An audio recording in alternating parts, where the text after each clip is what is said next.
In June 1982, 600 elite airborne troops of the British Army advanced on a rocky, barren ridge in the Falkland Islands. The ridge was fortified, mined, and bristling with about 500 Argentine soldiers in bunkers and trenches. Suddenly, a mine explodes.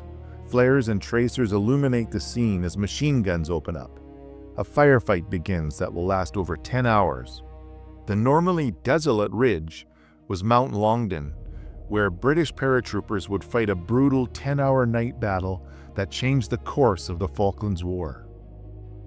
For 10 weeks in the spring of 1982, Argentina and the United Kingdom fought an undeclared war over a remote archipelago in the South Atlantic, east of Patagonia. The Falkland Islands had been under British sovereignty since 1690, but Argentina had long disputed this, and in April 1982, Argentine forces invaded and occupied the islands. The British government dispatched a naval task force to engage the Argentine Navy and Air Force and return the islands to British control. By late May, Argentina occupied the capital, Port Stanley, and the surrounding high ground, including a defensive ring of mountains, one of them Mount Longdon. The British had retaken San Carlos on May the 21st, but they weren't ready yet to strike directly at Stanley. First, they needed to secure supply lines, move artillery into position, and break the Argentine grip on the ridges overlooking the town. D Company of the 3rd Battalion Parachute Regiment, 3 Para, had already carried out reconnaissance on Mount Longdon, mapping enemy positions and avoiding tipping off the main assault. That intel would prove vital. Most battles in the Falklands were fought at night. The British had superior night fighting skills, and they lacked air superiority during the day. So, on the rocky, exposed ridgelines around Stanley, 3 Para, about 400 men launched their assault on Mount Longdon under the cover of darkness on June the 11th. Among them were 10 17-year-olds and 42 18-year-olds, boys straight out of school who fought and died on a cold, desolate island 8,000 miles from home. At roughly 600 feet tall, Mount Longdon barely qualifies as a mountain. As a military objective, it might as well have been Mount Everest. The British paratroopers were outnumbered and had to climb an exposed rocky ridge, littered with boulders, offering almost no cover, and boggy peat that swallowed them up to their knees. The Argentines were dug in with mortars, artillery, and 7.62mm belt-fed medium and heavy machine guns, plus a few 50 caliber Browning M2s. They held the high ground and could fire downhill into the exposed British as they advanced. There were also more than 20,000 Argentine landmines laid around the approaches, but many were poorly emplaced or washed out by rain.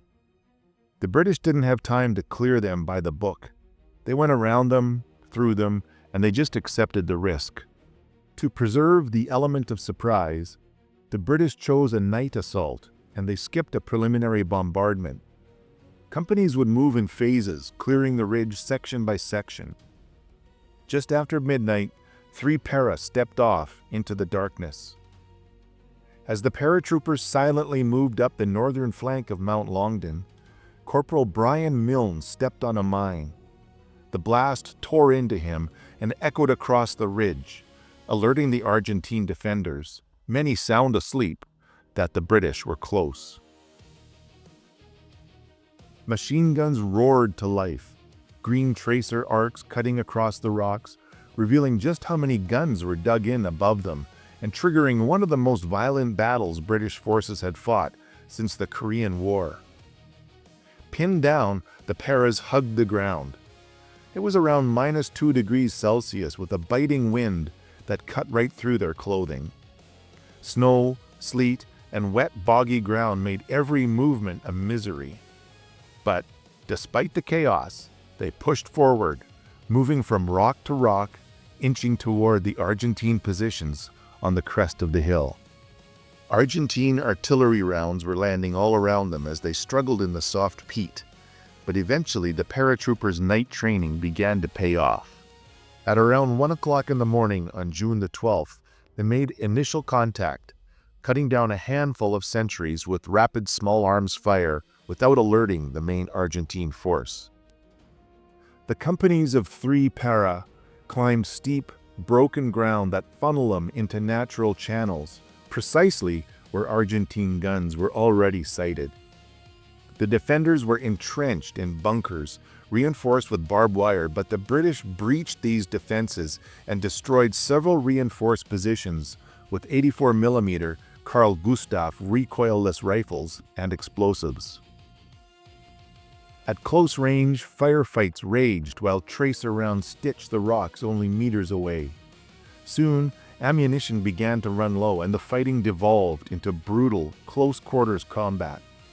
Paratroopers fixed bayonets, hurled grenades, and fought hand-to-hand in the narrow gaps between the rock formations. Sergeant Ian Mackay found himself in command of 4 Platoon, B Company, after the platoon commander was wounded by shrapnel. Mackay led 3 men in a charge against a line of trenches. The attack was met by fierce small arms fire, and 2 of his men were hit almost immediately, the 3rd soon after.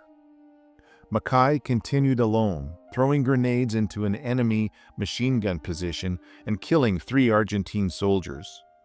Moments later, he was shot dead, his body falling into the bunker he'd just silenced. But his actions relieved pressure on 4 and 5 platoons, allowing them to reposition and drive on towards the summit, a defining moment in the battle. Throughout the early morning hours of June the 12th, the fighting continued. Around 0800, Mount Longdon was finally under British control. 3 para suffered 23 killed and nearly twice that number wounded. Some of the predominantly conscript Argentine troops, cold, hungry, and demoralized, surrendered. Around 50 were taken prisoner.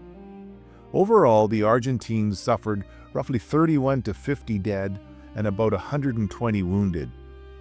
The Battle of Mount Longdon was pivotal to the success of the British ground offensive and key to Argentine capitulation only 2 days later. Securing this barren, freezing, rock-strewn ridge put British artillery observers in position to threaten Port Stanley directly. Across the entire conflict, which had lasted 74 days, 255 British and 649 Argentines were killed. The victory helped boost British Prime Minister Margaret Thatcher's popularity, while in Argentina, the defeat shattered the junta's authority, triggering political upheaval that ended years of military dictatorship and paved the way for a return to democracy.